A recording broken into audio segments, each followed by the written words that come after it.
Silksong just keeps going.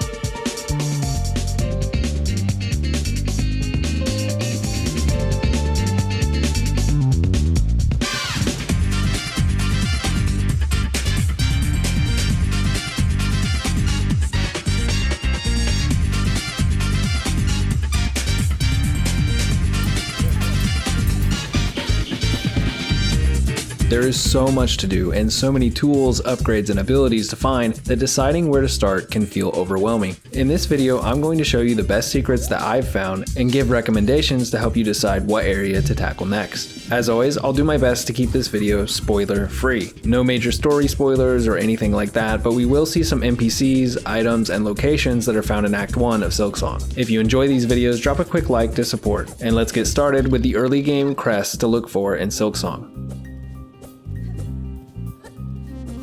Other than the maps that Chakra sells, the first thing that I would suggest spending your hard-earned rosaries on is this key from the first shop in Bone Bottom. You can use this to gain early access to Wormways. You can fight the mini-boss on the way if you want, but this isn't really the reward we're after. Instead, make your way down the tunnels, and eventually you'll find yourself in a new area near the beginning of the game. And this is where you'll find the Wanderer crest. This one gives you quick attacks with shorter range, a dashing attack that has a hit confirmable follow-up dive attack, and a down attack similar to the Pogo. It's been my favorite crest since I've found it. But if speed and precision isn't your style, then maybe you'd prefer something heavier. The next crest we can try is called Reaper. This one is located in Greymoor. You want to go all the way to the left of the map and just follow this route. Just like the Wanderer crest, you'll be faced with a wave of enemies that will reward you the crest once cleared. The Reaper crest has slower, heavy arcing attacks that build extra silk meter for you. It can also hold 2 of your tools at once and has a flashy dashing attack for when you want to finish your enemies off in style.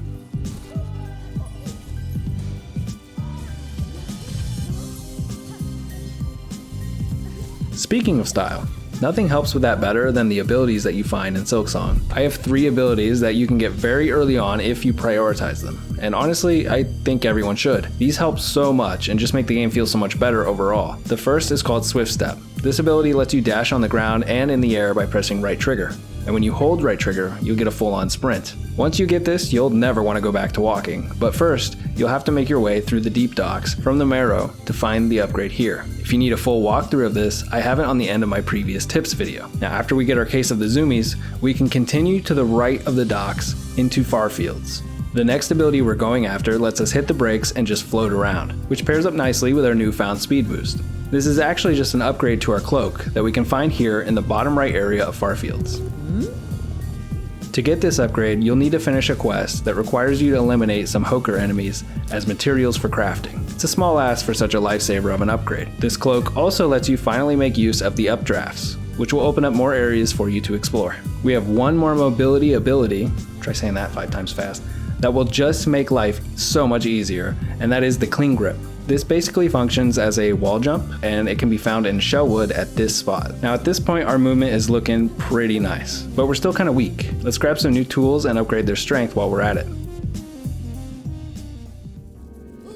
These are my personal favorites to mix together: the Sting Shard and the Pull-Up Pouch. The Sting Shard is a trap that you can throw anywhere that activates on contact, meaning you or the enemy can trigger it. Once it activates, blades shoot out and hit enemies multiple times. Pull-Up Pouch adds poison to the mix and adds additional hits. The result is a big burst of damage that can help you melt enemies in no time. To get this combo, stay in Shellwood and talk to Greyroot to begin their quest. This is similar to the quest we did for the cloak. You'll need to locate and collect 6 pull-up hearts from these flowers. The flowers themselves can be kind of tricky to find, but I'll at least show you the map for each flower that I found.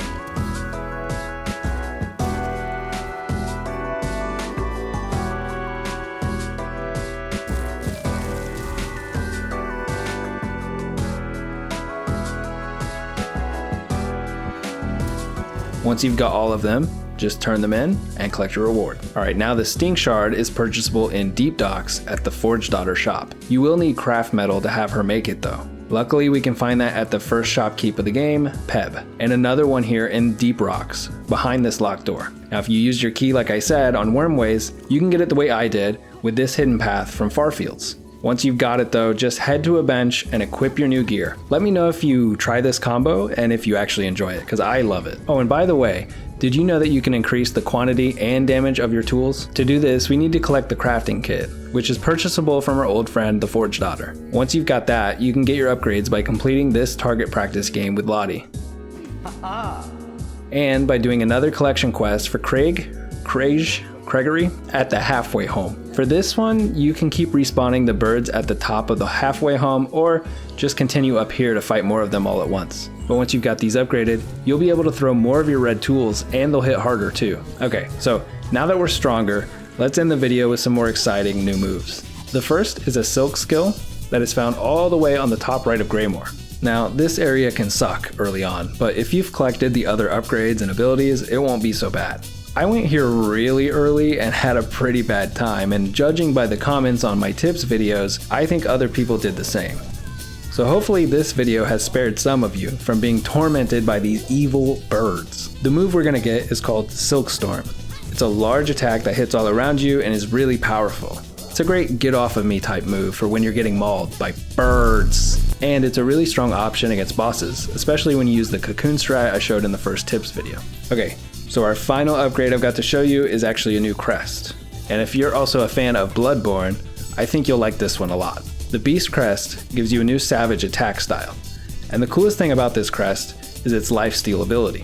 Basically, the more you hit enemies, the more life you can recover, encouraging you to give yourself over to the encouraging a more aggressive playstyle, let's say. And it works by replacing your normal bind healing with this beast state where your hits reward you with health.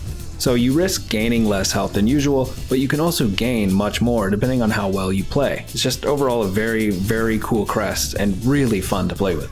And that pretty much covers it. There are some other cool things I could show you in Act 1, but I'll let you all discover them for yourselves. And I really think these are the best things here. And now that we got the gear from this video, you'll be more than ready to tackle the rest of the game. And by the way, there is a lot after this, so strap in. I'll be making more Silksong content soon, so subscribe if you're enjoying the videos, and I'll see you all on the next one.